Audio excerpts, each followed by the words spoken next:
Hi friends, welcome to Max and Max only அம்மா. என்னம்மா எல்லாரும் நல்லா இருக்கீங்களா? நம்ம ஏற்கனவே 7ஆம் வகுப்பு கணிதத்தின் முதல் பாடமான எண்ணியல் பாடத்தோட அனைத்து பயிற்சி கணக்குகளுக்கும் வீடியோ லெசன்ஸ் பார்த்து முடிச்சிட்டோம் இல்லையா? இப்போ நாம 7ஆம் வகுப்புல 2ஆம் பாடமான அளவைகள் பாடத்தோட பயிற்சி 2.1க்கான கணக்குகளை தெளிவான விளக்கத்தோட இந்த வீடியோ லெசன் மூலமா கத்துக்க போறோம். அளவைகள் ரொம்ப இன்ட்ரெஸ்டிங்கான பாடமா. Let's move on to the video. மீள்பார்வை கொடுத்திருக்காங்க. பண்டைய காலத்தில் முழம், அரசரின் காலளவு, அரசரின் கையளவு போன்ற திட்டமற்ற அளவீடுகளை மக்கள் பயன்படுத்தி வந்தார். இது பத்தின ஒரு சின்ன விளக்கம் கொடுக்கிறேம்மா, கவனிங்க. பண்டைய காலங்களில் ஒரு குறிப்பிட்ட அளவு முறை அந்தந்த நாடுகளில் பயன்படுத்தப்பட்டு வந்தது. நாம் இந்த பண்டமாற்று முறை பற்றி எல்லாம் ஏற்கனவே படிச்சிருக்கோம் இல்லையா? மனித உடல் அளவுகள், அதாவது ஒரு அரசர் இருக்காருன்னா அந்த அரசரோட கையளவு, காலளவு, கட்டை விரல் அளவு அப்படின்னு சொல்லிட்டு ஒரு அரசரோட உடல் அளவுகளை வச்சு ஒரு அளவு முறையை பயன்படுத்திட்டு வந்தாங்க. அதன் பின்னர் தான் 1971 நாம் இப்போது பயன்படுத்தும் இந்த SI அலகு முறை, அதாவது இன்டர்நேஷனல் சிஸ்டம் ஆஃப் யூனிட்ஸை கண்டறிந்து நடைமுறைக்கு கொண்டு வந்தாங்க. உலகளாவிய அலகு முறையான இந்த SI யூனிட்ஸ்ல 7 அடிப்படை அலகுகள் இருக்கு. அதுல நம்ம பாடம் தொடர்பா நாம 3 அலகுகளை, அதுவும் அடிப்படை அலகுகளை தெரிஞ்சுக்க போறோம். தூரம் அப்படின்றத மீட்டர்ன்ற அலகுலையும், எடைய கிராம்ன்ற அடிப்படை அலகுலையும், நேரத்தை வினாடின்ற அடிப்படை அலகுலையும் நாம பயன்படுத்துறோம். இதுதான் அளவைகள் பத்தி நாம பேசிக்கா தெரிஞ்சிருக்க வேண்டிய விஷயம். சுற்றளவு என்பது ஒரு மூடிய வடிவத்தின் எல்லையின் நீளமாகும். பரப்பளவு என்பது அதன் அடைபட்ட பகுதியாகும். இதெல்லாம் நாம செவ்வகம், சதுரம், செங்கோண, முக்கோணம் பத்தி 6ஆம் வகுப்புல படிக்கும் போதே படித்த விஷயங்கள். இப்போ நாம இந்த இவற்றை முயல்க கணக்கு, அப்புறம் சதுரம், செவ்வகம், செங்கோண, முக்கோணத்தோட சுற்றளவு, பரப்பளவு பத்தியும் பார்க்கலாமா? இப்போ சதுரம், அதாவது ஸ்கொயர்னு சொல்லுவோம் இங்கிலீஷ்ல. ஸ்கொயர் எப்படி இருக்கும்? அனைத்து பக்கங்களும் சமமாக இருக்கும்.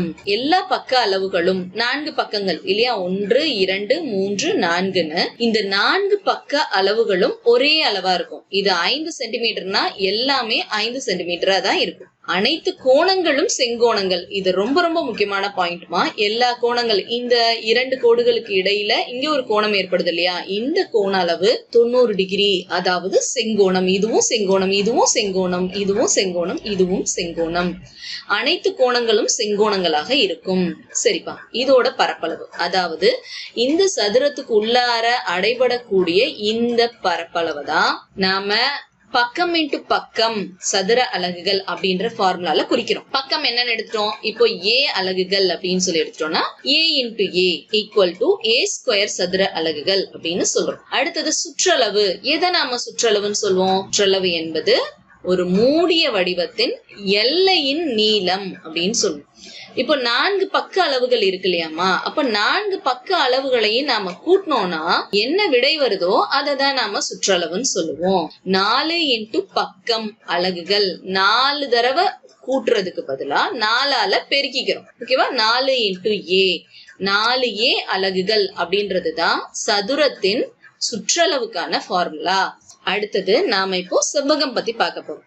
செவ்வகத்தை இங்கிலீஷ்ல என்ன சொல்லுவோம்? ரெக்டாங்கிள் அப்படின்னு சொல்லுவோம். இதுல 4 பக்கங்கள் இருக்கும். இந்த 4 பக்கங்களும் எப்படி இருக்கும்? எதிரெதிர் பக்கங்கள் சமமாக இருக்கும்.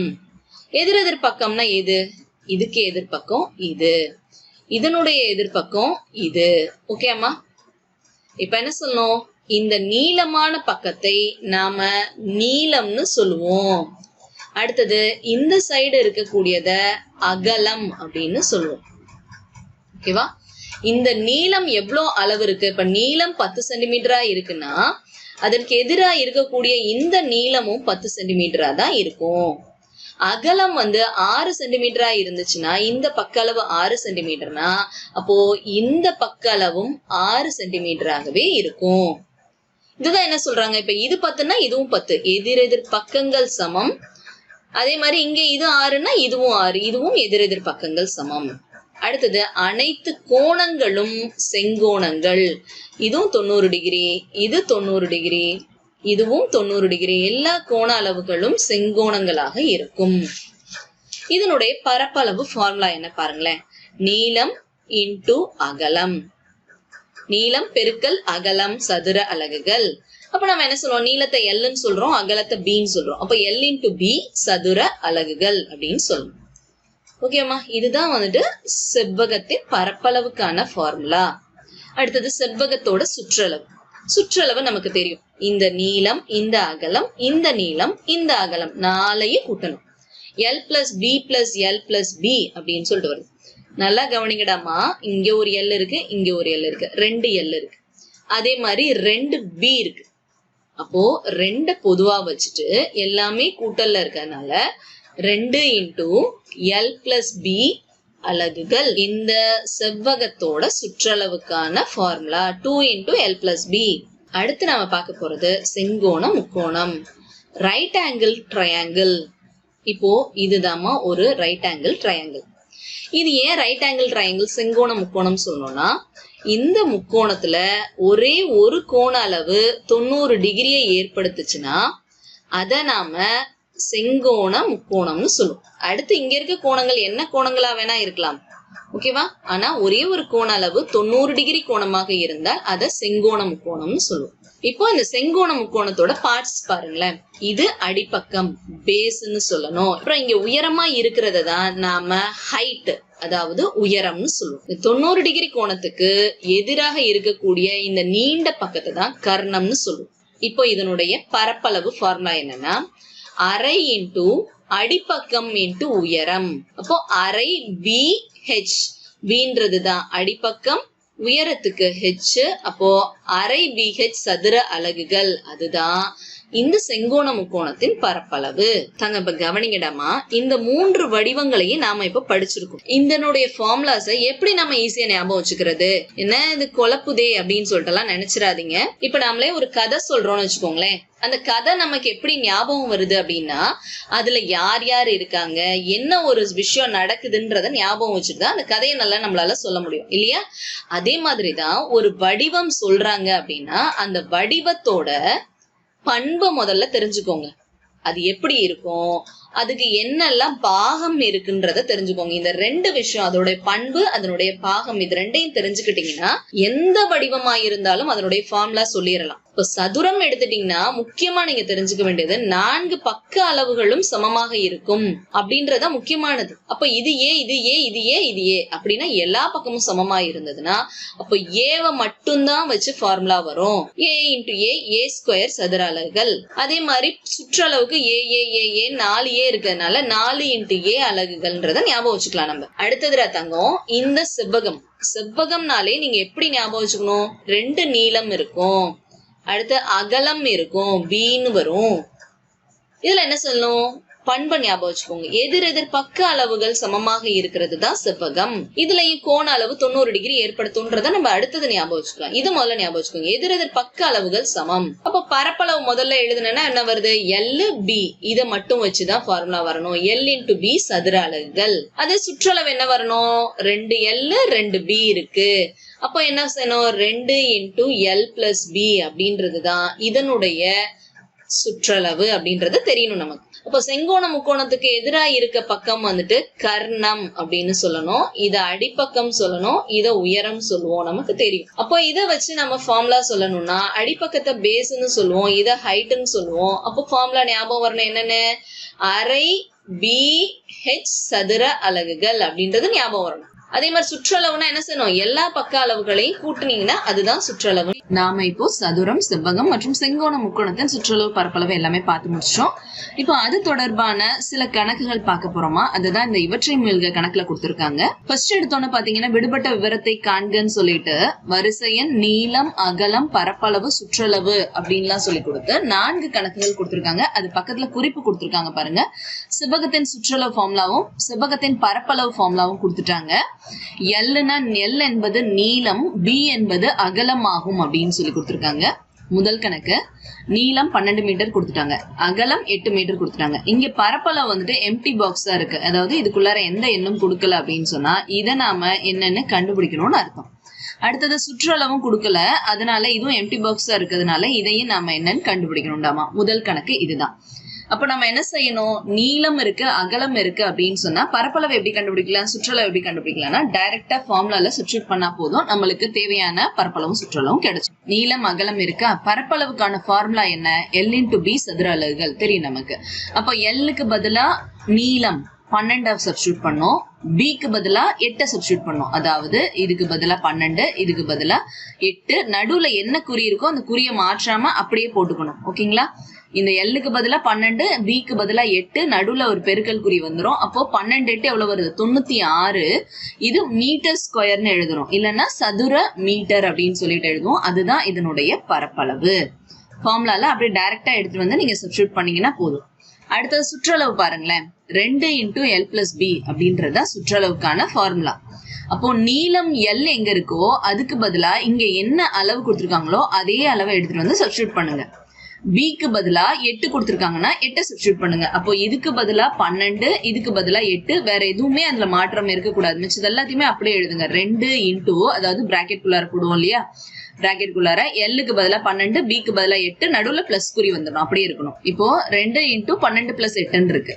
அப்போ 12 8 கூட்டணும்னா என்ன வரும், 20. அப்போ 2 into 20 அப்படின்னு சொன்னோம்னா 40 மீட்டர்னு வருது பாருங்க. இதுதான் இந்த செவ்வகத்தோட அவங்க கொடுத்திருக்க அளவுகளின் சுற்றளவு. இரண்டாவது கணக்கு பாருங்க, நீளம் 15 சென்டிமீட்டர், அகலம் பாக்ஸ் வெறும் பாக்ஸ் கொடுத்துட்டாங்கனால என்ன அர்த்தம், அதை கண்டுபிடிக்கணும்னு அர்த்தம். பரப்பளவு 90 சதுர சென்டிமீட்டர் கொடுத்துட்டாங்க, சுற்றளவு என்னன்னு தெரியல, அதையும் நம்ம கண்டுபிடிக்கணும். ஓகேங்களா, ரெண்டாவது கணக்குக்கான விடை நீளம் 15 மீட்டர்னா அப்ப L is equal to 15 metre. அடுத்தது அகலம் நமக்கு தெரியாது, அதை தான் நம்ம இப்போ கண்டுபிடிக்கணும். அகலம் எவ்வளோன்னு கேட்டிருக்காங்க. அடுத்தது பரப்பளவு A is equal to 90 சதுர சென்டிமீட்டர்ஸ் அப்படின்னு கொடுத்துட்டாங்க. அடுத்து என்ன கேட்கறாங்க, பெரிமீட்டர், அதாவது சுற்றளவு என்னன்னு சொல்லிட்டு நம்மள்ட்ட கேட்கறாங்க. அப்ப நம்ம என்ன செய்யலாம், ஏக்கு பதிலா ஏயோட ஃபார்முலாவை சப்ஸ்டிட்யூட் பண்றோம். ஏயோட ஃபார்முலா என்ன, பரப்பளவுக்கான ஃபார்முலா L into B சதுர அலகுகள். அப்ப இது என்ன செய்யறோம், L பெருக்கல் B is equal to 90 அப்படின்னு சொல்லிட்டு சப்ஸ்டிட்யூட் பண்ணிக்கிறோம்டாமா. ஏன் இந்த ஃபார்முலாவை யூஸ் பண்றோம்னு கொஞ்சம் யோசிங்களேன். இப்போ Lோட மதிப்பு தெரியும், Bயோட மதிப்பு தெரியாது, அதே மாதிரி 90ன்ற அளவும் தெரியும். அப்ப நம்ம Bயோட மதிப்பை மட்டும் கண்டுபிடிக்கணும்னா அதுக்கு இந்த ஃபார்முலாவை எழுதி இந்த பரப்பளவையும் எழுதி அதுக்கப்புறம் தான் நம்மளால கண்டுபிடிக்க முடியும். இதுல நாம A is equal to formula என்ன, L into B is equal to 90. நமக்கு B மட்டும் தான் வேணும் அப்படின்னு சொன்னா Lோட மதிப்பை போட்டுக்கோங்க, 15 into B is equal to 90. Bயோட மதிப்பு வேணும்னா B மட்டும் இங்க வச்சுக்கோங்க.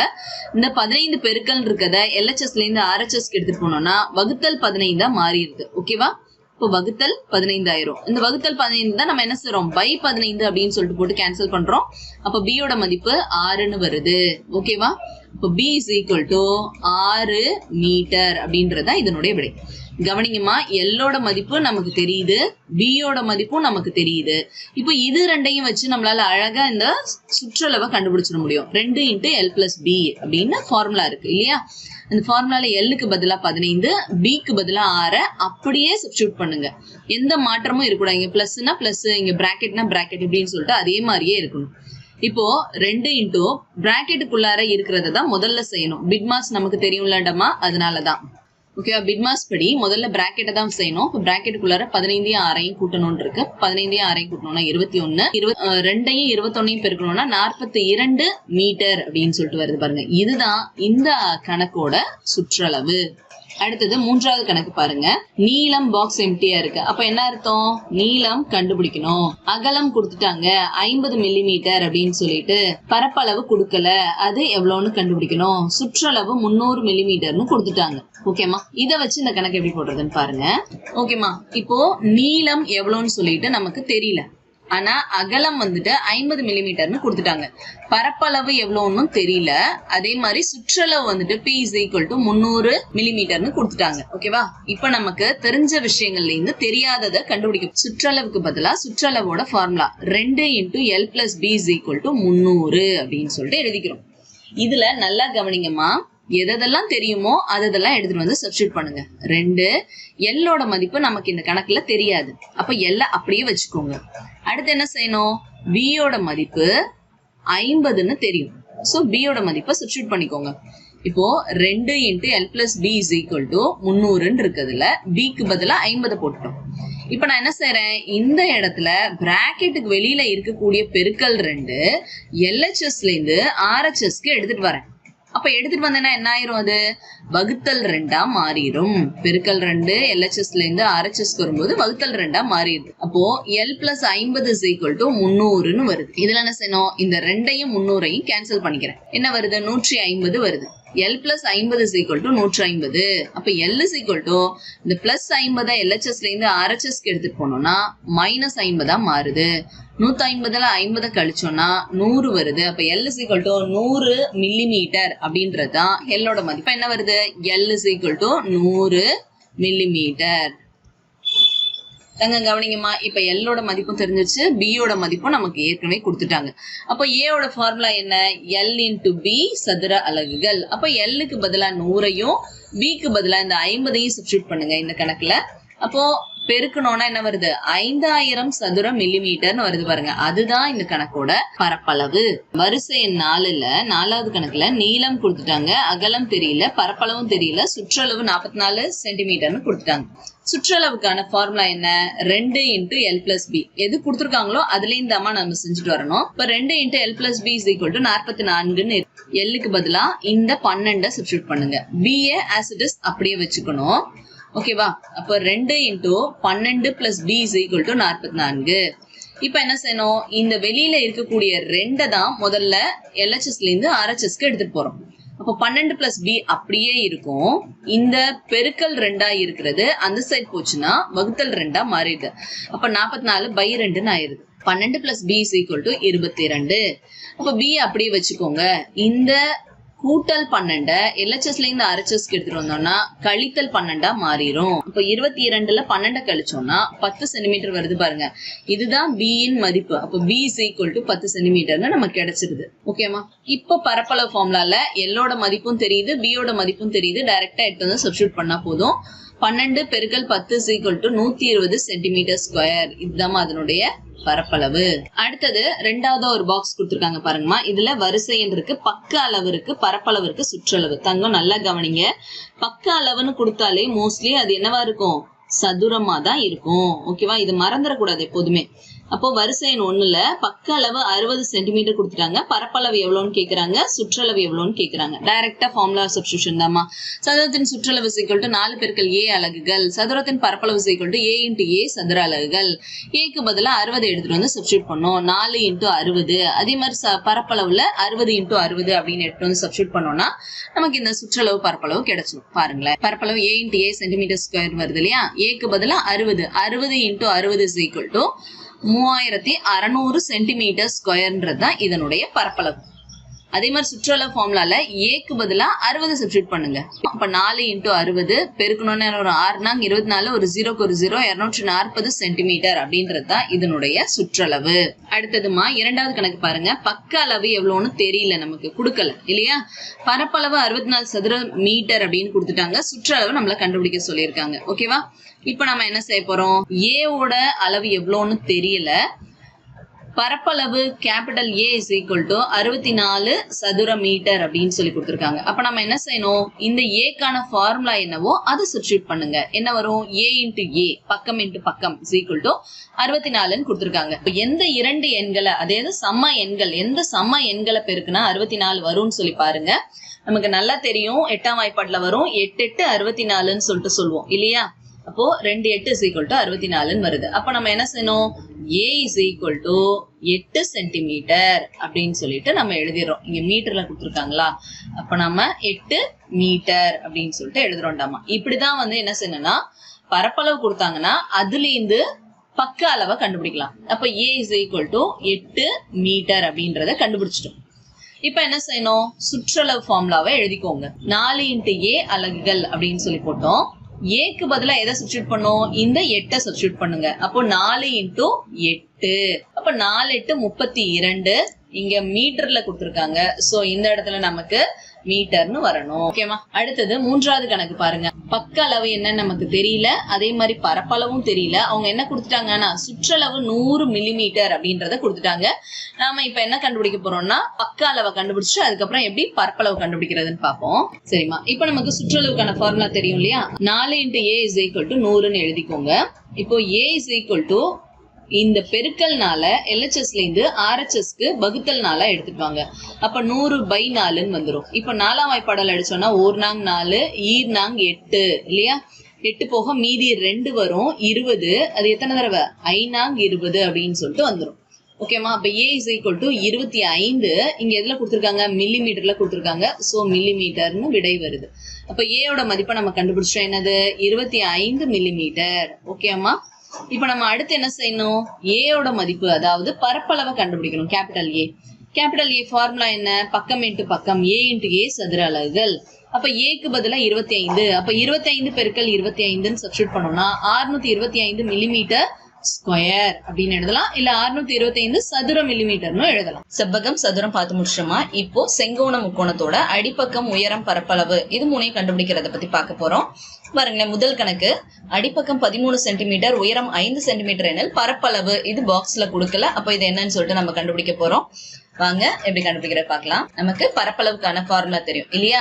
A is equal to அரை BH சதுர அலகுகள். அப்போ அரை அப்படியே போட்டுக்கோங்க. Bக்கு பதிலா 13 சப்ஸ்டியூட் பண்ணுங்க. ஏன்னா இங்க தானே கொடுத்துருக்காங்க. Hக்கு பதிலா 5 சப்ஸ்டியூட் பண்ணுங்க. இப்போ இதுல என்ன செய்ய முடியும்னு பாருங்க. அரை அப்படியே வச்சுக்கோங்க. 13 5 பெருக்கணும்னா என்ன வருது? 65 வருது. அரை இன்ட்டு 65 ரெண்டையும் கேன்சல் பண்ணீங்கன்னா என்ன வருது பாருங்க. 1 2 3 2 6. இந்த 5 2ஆம் வாய்ப்பாடுல எத்தனை தடவை இருக்குன்னா 2 4 மீதி 1 இருக்கு. அப்ப புள்ளி வச்சுக்கிறேன். ஒரு 0 போட்டோம்னா I2 10 32.5 மீட்டர் ஸ்கொயர் அப்படின்றது தான் இதனுடைய பரப்பளவு. இப்ப அதுல இரண்டாவது கேள்வி, அடிப்பக்கம் 16 சென்டிமீட்டர், உயரம் வந்து என்னன்னு கொடுக்கல. அப்ப நம்ம அதை கண்டுபிடிக்கணும்னு அர்த்தம். பரப்பளவு வந்து 240 சென்டிமீட்டர் ஸ்கொயர்னு இருக்கு. B is equal to 16 centimetre, H is equal to என்னன்னு கேட்டிருக்காங்க. பரப்பளவு area A is equal to 240 centimetre ஸ்கொயர்னு சொல்லி கொடுத்துட்டாங்க. ஓகேமா? இப்ப நம்ம இந்த ஏயோட ஃபார்முலாவை முதல்ல சப்ஸ்டியூட் பண்றோம். என்ன அப்படின்னா அரை BH is equal to 240ன்னு எழுதிக்கணும். அப்புறம் Bக்கு பதிலா என்ன சப்ஸ்டியூட் பண்றோம்? இந்த 16 எடுத்துட்டு வந்து Bக்கு பதிலா சப்ஸ்டியூட் பண்ணுங்க. மிச்சபடி குறிகள் அந்த எண்கள் எல்லாத்தையுமே அப்படியே எழுதணும். அரை இன்டூ இந்த Bக்கு பதிலா 16. இந்த Hோட மதிப்பு தெரியாது, அதனால H அப்படியே வச்சுக்கோங்க. is equal to 240ன்னு எழுதுறோம். அடுத்து என்ன செய்ய போறோம் அப்படின்னா H மட்டும் இங்க வச்சு மிச்ச எண்கள் எல்லாத்தையும் LHSல இருந்து RHSக்கு எடுத்துட்டு போறேன். அப்ப H is equal to 240 அப்படியே வச்சுக்கணும். இங்க பெருக்கல் 16 இருக்குது. RHSக்கு வரும்போது வகுத்தல் 16 மாறிடுது. அடுத்தது இங்க வகுத்தல்ல 2 இருக்கிறது. RHSக்கு வரும்போது பெருக்கல் 2 மாறிடுது. ஓகேவா? உங்களுக்கு தெரியும் இல்லையா? வகுத்தல் வந்து LHSல இருந்து RHSக்கு வந்துச்சுன்னா பெருக்கலா மாறும். அதே மாதிரி பெருக்கல் வந்து ஒரு இடத்துல இருந்து இன்னொரு இடத்துக்கு, பெருக்கல் வந்து LHSல இருந்து RHSக்கு மாறுச்சுன்னா அது வகுத்தலா மாறும்ன்றத நம்ம ஏற்கனவே பார்த்திருக்கோம் இல்லையாமா? சோ அந்த மாதிரி இந்த இடத்துல மாறிடுது. அப்ப மாறினதுக்கு அப்புறமா என்ன சொல்லணும்? ஏதாவது கேன்சல் பண்ண முடிஞ்சதுன்னா அதை நம்ம கேன்சல் பண்ணிக்கலாம். இப்ப 16 இருக்கு, இங்க 240 இருக்கு இல்லையா? சோ நம்ம ரெண்டாம் வாய்ப்பாடுல எதெல்லாம் கேன்சல் பண்ண முடியும்னு பாருங்க. இப்ப ரெண்டாம் வாய்ப்பாடுல 1 2 8 2 16 அடிச்சிடலாம். அடுத்தது இந்த 8ஐயும் 240ஐயும் 8ஆம் வாய்ப்பாடால் அடிக்கலாம். 4 8 3 8 24 0க்கு 0 30 பெருக்கல் 1/1 வருது. அப்ப H is equal to 30 centimetre அப்படின்றதுதான் இந்த கணக்கோட உயரத்தின் மதிப்பு. மூன்றாவது கணக்கு அடிப்பக்கம் வந்து எவ்வளோன்னு கொடுக்கல. அப்ப நம்ம அதை கண்டுபிடிக்கணும்.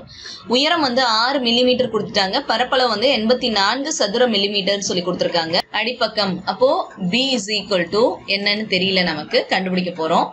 H is equal to 6 centimetre, A is equal to 84 சதுர மில்லிமீட்டர்னு சொல்லி கொடுத்துட்டாங்க.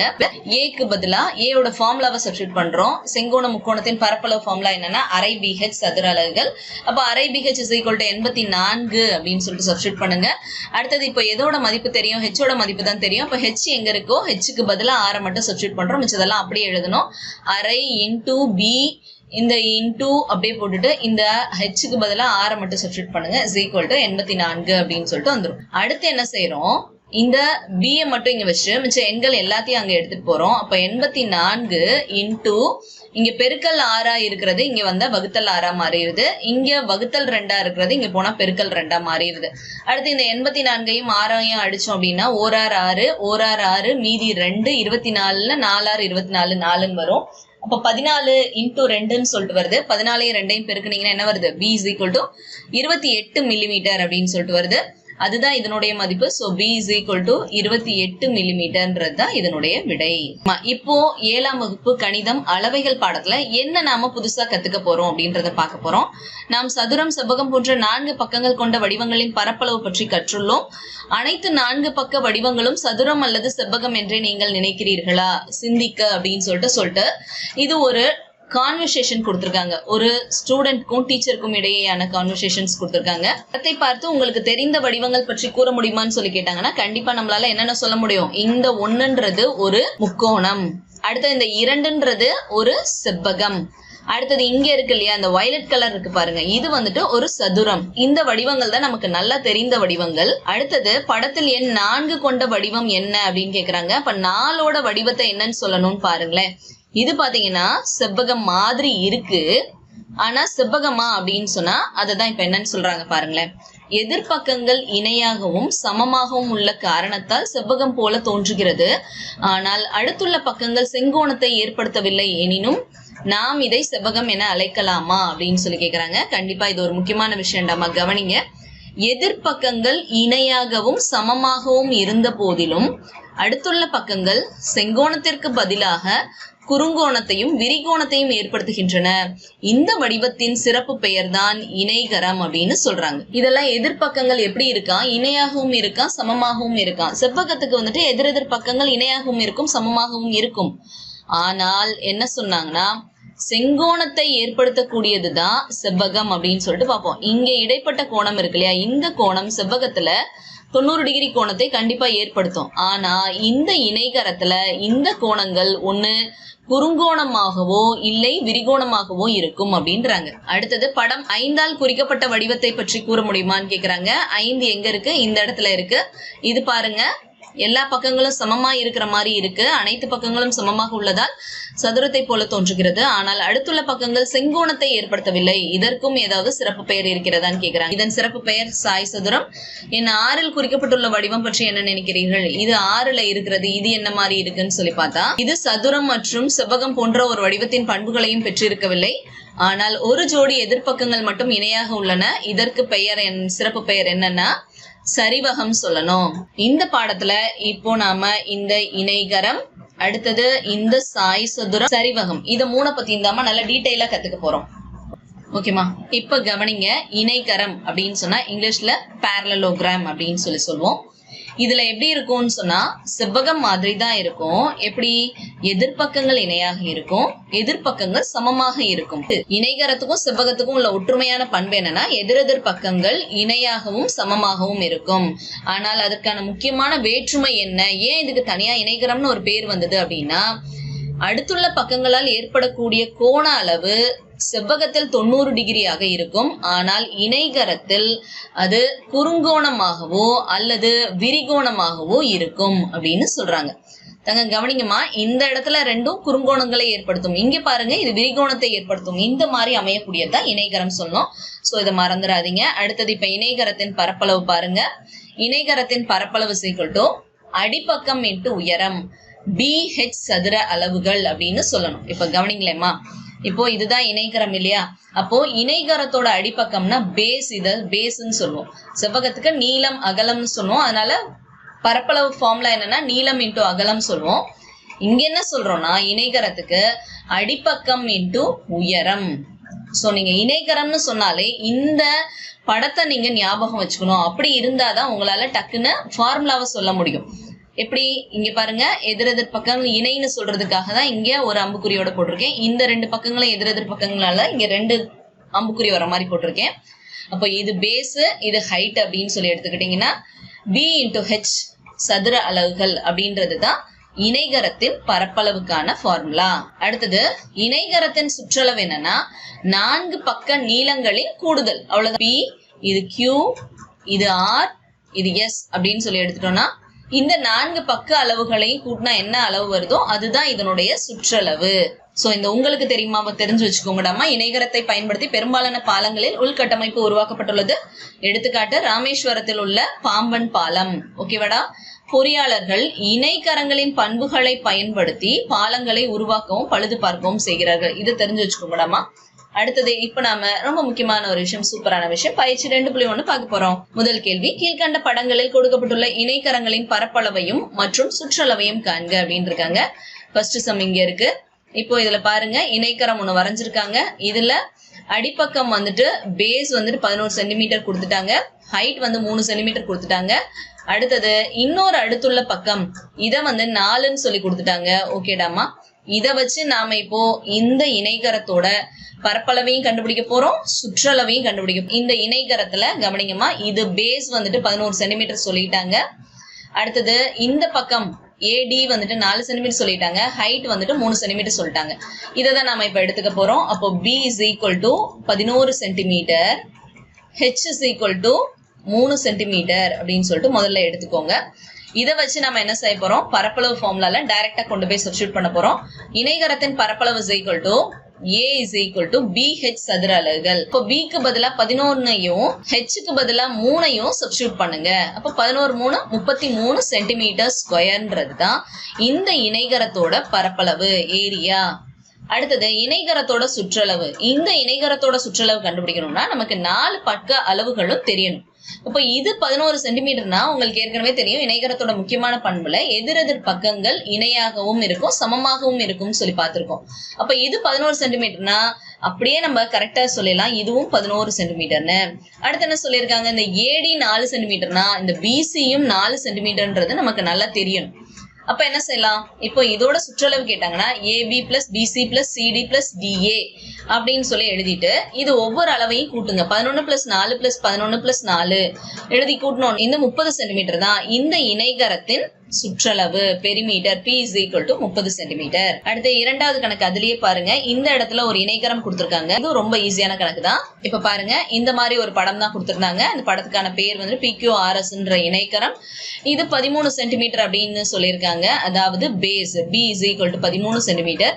இது 10 சென்டிமீட்டர் கொடுத்திருக்காங்களே, இது வந்து height H is equal to 10 centimetre. அடுத்தது இது 7 சென்டிமீட்டர் கொடுத்துட்டாங்க அப்படின்னா நமக்கு நல்லா தெரிஞ்சுக்க வேண்டிய விஷயம், இது 7 சென்டிமீட்டர்னா இதுவும் 7 சென்டிமீட்டர் இந்த பக்க அளவும். அதே மாதிரி PQ 13 சென்டிமீட்டர்னா SRம் 13 சென்டிமீட்டர் அப்படின்னு சொல்லிட்டு சொல்லிடணும். இப்ப இணைகரத்தின் பரப்பளவு ஏரியா ஃபார்முலா என்னன்னா B into H சதுர அலகுகள். அப்ப B க்கு பதிலா 13ஐயும் H க்கு பதிலா 10ஐயும் அதே இடத்துல சப்ஸ்டிட்யூட் பண்ணுங்க. அப்ப 13 இந்த பெருக்கல் போட்டு 10 போடணும். 13ஐயும் 10ஐயும் பெருக்கல் என்ன வருது, 130 சென்டிமீட்டர் ஸ்கொயர். இதுதான் இந்த இணைகரத்தின் பரப்பளவு. அடுத்தது இதோட சுற்றளவு தெரியணும்னா நமக்கு நல்லா தெரியுமா, PQ plus QR plus RS plus SP, அதாவது 4 பக்க அளவுகளையும் கூட்டுறோம். பாருங்க, 13 plus 7 plus 13 plus 7 எல்லாத்தையும் கூட்டணும்னா என்ன வருதுன்னா 20 plus 20 is equal to 40 centimetre. இதுதான் PQRSன்ற இந்த இணைகரத்தோட சுற்றளவு. இப்போ இரண்டாவது கேள்வி பாருங்க, விடுபட்ட விவரத்தை காண்க. இந்த பாக்ஸ்ல என்னென்ன கொடுத்திருக்காங்க, வரிசை எண், அடிப்பக்கம், உயரம், பரப்பளவு. ஓகே, இதுல முதல் கேள்வி பாத்தீங்கன்னா அடிப்பக்கம் 18 சென்டிமீட்டர், உயரம் 5 சென்டிமீட்டர் கொடுத்திருக்காங்க, பரப்பளவு எம்டி பாக்ஸா கொடுத்திருக்காங்க. அங்க நம்பர் எதுவும் கொடுக்கல அப்படின்னு சொன்னாலே என்ன அர்த்தம், அங்க இருக்க விடையை நாம கண்டுபிடிக்கணும் அப்படின்னு அர்த்தம். சோ பரப்பளவு நாம இப்போ கண்டுபிடிக்க போறோம். இப்ப பாருங்க, அடிப்பக்கம் 18 சென்டிமீட்டர். அப்ப அடிப்பக்கம்ன்றது என்ன நமக்கு நல்லா தெரியும், B is equal to 18 சென்டிமீட்டர்னு சொல்லி கொடுத்திருக்காங்க. அடுத்த உயரம், அதாவது H is equal to 5 சென்டிமீட்டர்னு சொல்லி கொடுத்துட்டாங்க. நாம இப்போ பரப்பளவு தான் கண்டுபிடிக்கணும். அப்ப A is equal to B into H சதுர அலகுகள்ன்றதான் ஃபார்முலா. அதுல B க்கு பதிலா 18ஐயும் H க்கு பதிலா 5ஐயும் அப்படியே சப்ஸ்டிட்யூட் பண்ணணும். மிச்சபடி இந்த குறிகள்லாம் மாத்தக்கூடாது, இந்த பெருக்கல் குறி அப்படியே தான் போடணும். 18 பெருக்கல் 5 சென்டிமீட்டர் ஸ்கொயர்னு வரும். 18 5 எவ்வளவுமா வருது, 90 சென்டிமீட்டர் ஸ்கொயர் தான் இதனுடைய பரப்பளவு. இரண்டாவது கேள்வி, அடிப்பக்கம் வந்து 8 மீட்டர் கொடுத்திருக்காங்க, உயரம் எவ்வளவுன்னு கேக்குறாங்க, பரப்பளவு வந்து 56 சதுர மீட்டர்னு சொல்லி கொடுத்திருக்காங்க. ஓகேவா, இப்ப நாம இதற்கான விடை என்னன்னு கண்டுபிடிப்போம். இப்ப இரண்டாவது கணக்கான விடை பாருங்க, அடிப்பக்கம் அதாவது B is equal to 8 metre, height உயரம் is equal to எவ்வளவுன்னு கண்டுபிடிக்க போறோம். அதே சமயத்துல பரப்பளவு ஏரியா is equal to 56 சதுர மீட்டர்னு கொடுத்துட்டாங்க. இப்ப ஏரியாவோட ஃபார்முலா என்ன, B into H.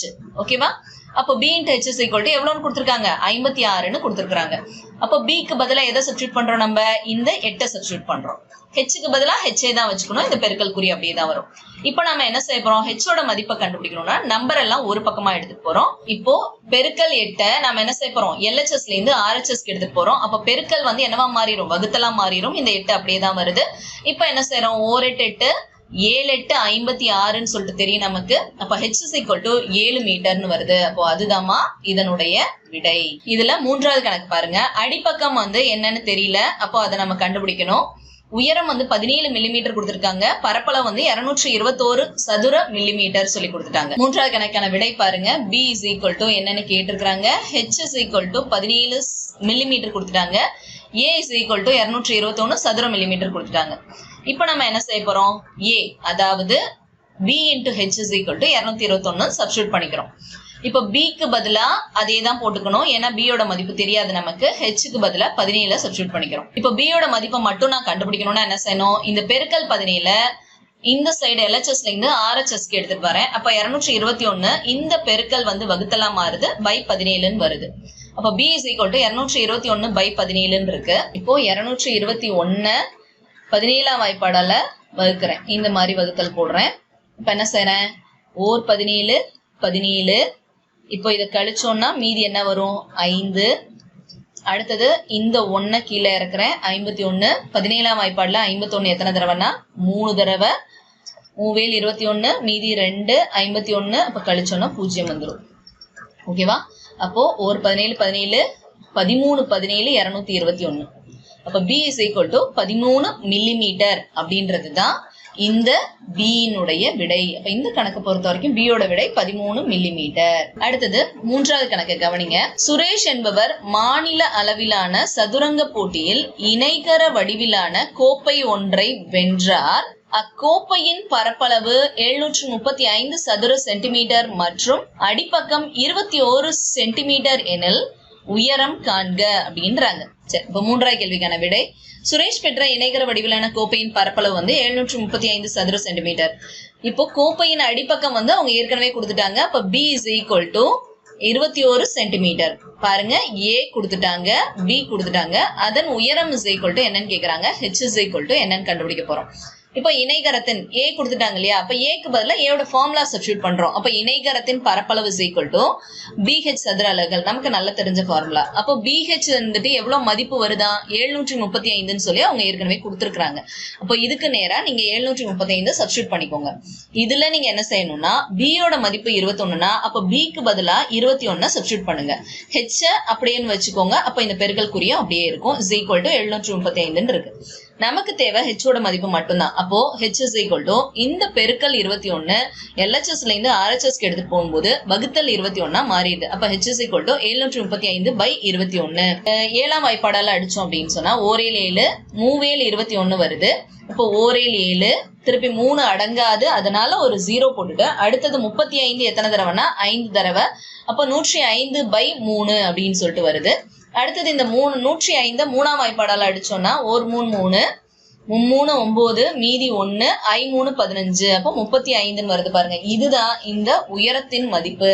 அப்போ உயரம் is equal to 35 சென்டிமீட்டர் வருது. இப்ப நான்காவது கேள்வி பாருங்க. ஜானகி என்பவரிடம் உள்ள ஒரு இணைகர வடிவிலான துணியின் உயரமும் நீளமும் முறையே 12 சென்டிமீட்டர் மற்றும் 18 சென்டிமீட்டர். மேலும் அதை 4 சமமான இணைகரங்களாக்கி பிரித்து, அதாவது இணை பக்கங்களின் மையப்புள்ளி வழியாக புதிய இணைகரத்தின் பரப்பளவு காண்க அப்படின்றாங்க. இப்ப என்ன சொல்றாங்க? ஒரு இணைகர வடிவிலான துணியோட உயரமும் நீளமும் கொடுத்துட்டாங்க. இதை நம்ம எப்படி கண்டுபிடிச்சுக்கிறதுனா உயரத்தோட அளவு முதல்ல கொடுத்திருக்கதோட அளவு முதல் அளவையும், ரெண்டாவது கொடுத்திருக்க பெயரோட அளவு இரண்டாவது அளவையும் குறிக்கும். முதல் பெயருக்கு முதல் அளவு, இரண்டாவது பெயருக்கு இரண்டாவது அளவு, அவ்வளவுதான். அப்போ உயரம் 12 சென்டிமீட்டர், நீளம் 18 சென்டிமீட்டர்னு எடுத்துக்கிறோம். இதை என்ன செய்யறாங்களா? இந்த இணைகரம், இதை ஒரு இணைகரம்னு எடுத்துக்கோங்களேன். இந்த இணைகரத்தோட மைய புள்ளிகள், இது எல்லாமே மைய புள்ளின்னு தெரியும் உங்களுக்கு. இது இது இது இது 4 மைய புள்ளிகள் இருக்கு. இந்த மைய புள்ளி வழியாக பிரிக்கிறாங்களாம். பிரிச்சு 4 சம இணைகரங்களை உருவாக்குறாங்க அப்படின்றாங்க. இது ஒவ்வொன்றுத்தோட பரப்பளவையும் கண்டுபிடிங்கன்னு சொல்றாங்க. இப்ப நாம முதல்ல இந்த முழு இணைகரத்தின் பரப்பளவை கண்டுபிடிச்சிட்டு அந்த பரப்பளவை 4 சம பாகங்கள்னு சொல்லிட்டாங்க இல்லையா? அப்ப 4ஆல வகுத்தோம்னா போதும், ஒவ்வொரு இணைகரத்தோட பரப்பளவும் தனித்தனியா கிடைச்சிடும். அதை தான் இப்ப நம்ம செய்ய போறோம். பாருங்களேன். இப்ப 4வது கணக்கான விடை பாருங்க. இணைகர வடிவிலான துணியின் உயரம் மற்றும் நீளம் 12 சென்டிமீட்டர் மற்றும் 18 சென்டிமீட்டர். உயரம் அதாவது இதை தான் நம்ம ஹெச்ன்னு சொல்லி எடுத்துக்கிறோம், இதை நாம பேஸ்ன்னு சொல்லி எடுத்துக்கிறோம். b 18 centimetre. அப்போ அதனுடைய பரப்பளவு ஃபார்முலா என்ன? இணைகரத்தின் பரப்பளவு b × h சதுர அளவுகள். b க்கு பதிலா 18 சப்ஸ்டியூட் பண்ணுங்க, h க்கு பதிலா 12 சப்ஸ்டியூட் பண்ணுங்க. இப்போ இது இரண்டையும் பெருக்கணும். பெருக்கல் செஞ்சோம்னா 216 சதுர அலகுகள் வருது. இப்போ இந்த மாதிரி ஒரு இணைகரத்தை அதனுடைய மைய புள்ளிகள் இதன் வழியாக 4 சம இணைகரங்களாக பிரிக்கிறோம். அப்ப பிரிக்கப்பட வேண்டிய சம இணைகரங்கள்னு எவ்வளவு சொல்லியிருக்காங்கன்னா 4ன்னு சொல்லியிருக்காங்க. அப்படி என்றால் புதிய இணைகரத்தின் பரப்பளவு 216. இந்த மொத்த பரப்பளவை நாம 4ஆல வகுத்தோம் அப்படின்னு சொன்னா 54 சென்டிமீட்டர் ஸ்கொயர் வருது. எப்படின்னு பாருங்களேன். 1 நாங் 4, 5 நாங் 20, மீதி 1, நன்னாங்கு 16 இல்லையா, 54 வருது. அப்போ இந்த ஒரு இணைகரத்தோட பரப்பளவு 54 சென்டிமீட்டர் ஸ்கொயர் வருது. ஓகே அம்மா, புரியுதா? 5வது கேள்வி. ஒரு இணைகர வடிவிலான மைதானத்தின் உயரம் 14 மீட்டர், மேலும் அதன் அடிப்பக்கம் உயரத்தை விட 8 மீட்டர் கூடுதல் எனில் மைதானத்தை சமப்படுத்த 1 சதுர மீட்டருக்கு ரூபாய் 15 வீதம் எவ்வளவு செலவு ஆகும் அப்படின்னு கேக்குறாங்க. உயரம் கொடுத்துருக்காங்க, அதாவது h 14 மீட்டர்னு கொடுத்துட்டாங்க. இப்ப அடுத்து என்ன சொல்றாங்க, அதனுடைய அடிப்பக்கம் b வந்து உயரத்தை விட 8 மீட்டர் கூடுதல். அப்போ 8 மீட்டர்னு சொல்லி அர்த்தம் கிடையாது, உயரத்தை விட 8 மீட்டர் கூடுதல்னா இங்க கொடுத்துருக்கிற h என்னவோ அந்த ஹெச்சோட 8 கூட்டணும்னு அர்த்தம். அவங்க எவ்வளவு h கொடுத்துருக்காங்க? 14. 14ஓட 8 கூட்டி வர்றதுதான் அதனுடைய அடிப்பக்கம். சோ முதல்ல நாம பரப்பளவை கண்டுபிடிக்கணும். அப்புறம் 1 சதுர மீட்டருக்கு ஆகிற செலவு 15 ரூபாய்னா அப்படி என்றால் அத்தனை சதுர மீட்டருக்கு நம்ம கண்டுபிடிக்கக்கூடிய விடைக்கு எவ்வளவு வரும்னு சொல்லிட்டு பெருக்கி சொல்ல போறோமா, அதான் இந்த கணக்குல பார்க்க போறோம். வாங்க பாப்போம். இணைகர மைதானத்தின் உயரம் h 14 மீட்டர், அதன் அடிப்பக்கம் b உயரத்தை விட 8 மீட்டர் கூடுதல் அப்படின்னு சொல்லியிருக்காங்க. அப்ப h + 8, அப்போ 14 + 8 22 மீட்டர்னு வருது. மைதானத்தின் பரப்பளவு ஃபார்முலா என்னன்னா b × h சதுர அலகுகள். இப்ப நமக்கு நல்லா தெரியும், உயரம் வந்து 14, b வந்துட்டு 22 அப்படின்னு சொல்லிட்டு தெரியும். அப்போ அது ரெண்டையும் பெருக்கி போடுறோம். 22 × 14 பெருக்கணும்னா என்ன வருது பாருங்களேன். 4 2 8, 4 2 8, 1 2 1 2 கூட்டணும்னா 8 10 மீதி 1, 308 மீட்டர் ஸ்கொயர்ன்றதா அந்த மைதானத்தோட மொத்த பரப்பளவு. மைதானத்தை சமப்படுத்த 1 சதுர மீட்டருக்கு ஆகும் செலவு ரூபாய் 15ன்னு சொல்றாங்க. அப்படி என்றால் 308 சதுர மீட்டரை சமப்படுத்த ஆகும் செலவு என்ன பண்ணோம், 308 15ஆல பெருக்கணும். பெருக்கணும்னா என்ன வருது பாருங்க. அப்ப என்ன வருது, 4620. அப்படி என்றால் 308 சதுர மீட்டரை சமப்படுத்த ஆகும் மொத்த செலவு ரூபாய் 4620. அடுத்தது இந்த கோல்குறி வகை வினாக்கள் கவனிங்கம்மா. 6வது கேள்வி. அடுத்துள்ள பக்கங்கள் முறையே 6 சென்டிமீட்டர் மற்றும் 5 சென்டிமீட்டர் கொண்ட இணைகரத்தின் சுற்றளவு கேக்குறாங்க. நல்லா பாருங்கம்மா, சுற்றளவு. இப்போ என்ன சொல்றாங்க, அடுத்துள்ள பக்கங்கள் இது 5னா இதற்கு அடுத்த பக்கம் 6ன்னு இருக்கா, இது 5 இது 6னா இதனுடைய எதிர்பக்கமும் இணையாகவும் இருக்கும் சமமாகவும் இருக்கும் சொல்லி இணைகரத்துல பண்புல பார்த்தோம். அப்ப இது 5னா இதுவும் 5ஆ தான் இருக்கும். அப்ப இது 6னா இதுவும் 6. அப்ப 4 பக்கங்கள்ல அளவுகளையும் கூட்டணும்னா அதுதான் வந்துட்டு இந்த இணைகரத்தோட சுற்றளவு. 5 + 6 11, திருப்பி இங்கே ஒரு 5 + 6 11, 11 + 11னா 22 சென்டிமீட்டர்னு இருக்கக்கூடிய 4வது ஆப்ஷன் தான் அதனுடைய விடை. 7வது கேள்வி. 10 மீட்டர் அடிப்பக்கத்தையும் 7 மீட்டர் உயரத்தையும் கொண்ட இணைகரத்தின் பரப்பு என்னன்னு கேக்குறாங்க. இது அடிப்பக்கம்னா b, உயரம்னா h. b × h சதுர அளவுகள் தான் இதனுடைய பரப்பளவுக்கான ஃபார்முலா. அப்போ b h பெருக்கணும்னா பை தேல் எவ்வளவு வருது, 70 சதுர மீட்டர்னு இருக்கக்கூடிய ஃபர்ஸ்ட் ஆப்ஷன் தான் இதோட விடை. அடுத்தது 8வது கேள்வி. 52 சதுர சென்டிமீட்டர் பரப்பளவையும் 4 சென்டிமீட்டர் உயரமும் கொண்ட இணைகரத்தின் அடிப்பக்க அளவு கேக்குறாங்க. இப்ப பாருங்கம்மா, பரப்பளவு கொடுத்துட்டாங்க. அப்ப a = bh சதுர அலகுகள் தான் ஃபார்முலா. அப்போ b க்கு பதிலா எதை சப்ஸ்டியூட் பண்ண போறோம், b ஏ தான் வச்சுக்கிறோம், ஏன்னா b நமக்கு தெரியாது. அடுத்தது h க்கு பதிலா எதை சப்ஸ்டியூட் பண்றோம், 4. அப்ப பாருங்க, அப்ப 52 b × 4. இப்ப நம்ம என்ன செய்றோம், b மட்டும் இங்க வச்சுக்கோங்க, மிச்சதெல்லாம் ஒரு பக்கமா எடுத்துட்டு வந்துடுறோம் நம்பர் எல்லாம். அப்போ b = 52 by இந்த பெருக்கல் வந்து வகுத்தலா மாறுது by 4 அப்படின்னு சொல்லிட்டு வருது. 52/4. இப்ப என்ன செய்யறோம், நாம 1 நாங் 4, 1 நாங் 4, மீதி 1, 1 நாங்கு 12. அப்ப b = 13 சென்டிமீட்டர் இருக்கக்கூடிய 3வது ஆப்ஷன் தான் அதனுடைய விடை. 9வது கேள்வி. ஒரு இணைகரத்தின் அடிப்பக்கத்தை 2 மடங்காகவும் உயரத்தை பாதியாகவும் மாற்றும் போது இணைகரத்தின் பரப்பளவு எவ்வாறு மாறும் கேக்குறாங்க. அடிப்பக்கம் 2 மடங்கா மாறுது, அதே சமயத்துல உயரம் என்ன ஆகுதான், பாதியா குறையுதான். அப்போ நம்ம என்ன செய்யறோம், b is equal to 2bன்னு எடுத்துக்கணும். அடுத்தது h is equal to அரை h மாறுது. அப்போ என்ன ஆகுது, இதுக்கு பதிலா bக்கு பதிலா 2bயையும் hக்கு பதிலா அரை hஐயும் நாம இந்த இடத்துல சப்ஸ்டிட்யூட் பண்றோம். அப்ப a is equal to 2b into அரை h. இதுல பாருங்க, இங்க ஒரு 2 இருக்கு, இங்க ஒரு 2 இருக்கு. இந்த ரெண்டும் கேன்சல் ஆயிருது. சரியா, பகுதியில ஒண்ணு இருக்கு, தொகுதியில ஒண்ணு இருக்கு. அப்போ இது ரெண்டையும் வகுத்துறோம் ரெண்டாம் வாய்ப்பாடால. அப்போ b into h தான் வருது. அப்போ b into hன்றது என்ன, அதே ஃபார்முலா தான். a is equal to b into h இருக்கக்கூடிய அதே ஃபார்முலா தான் வருது. எப்போ b-ய 2 மடங்கா மாத்தி உயரத்தை பாதியா குறைக்கும் போதும் அதே ஃபார்முலா தான் வருதுன்னா, அப்ப நம்ம இணைகரத்தின் பரப்பளவு எவ்வாறு மாறும்னு கேக்குறாங்க. இதற்கான விடை ரெண்டாவது ஆப்ஷனா இருக்கக்கூடிய மாறாது அப்படின்றது தான்.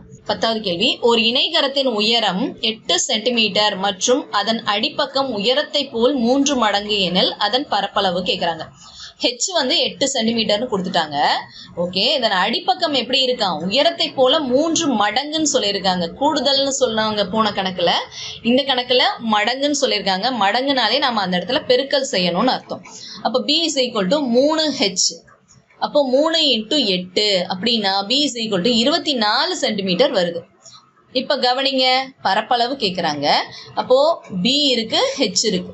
இது ரெண்டையும் பெருக்கி எழுதுனா போதும். 24 into 8, 8 32 மீதி 3, 8 2 16, 16 3 கூட்டினா 19, 192 சதுர சென்டிமீட்டர் அப்படின்னு வரக்கூடிய இரண்டாவது ஆப்ஷன் தான் அதோட விடை. ஓகே அம்மா, புரியுதா?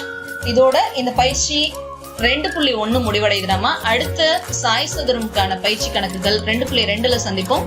ஓகேமா, தேங்க்யூ, தேங்க்ஸ் ஃபார் வாட்சிங், பை.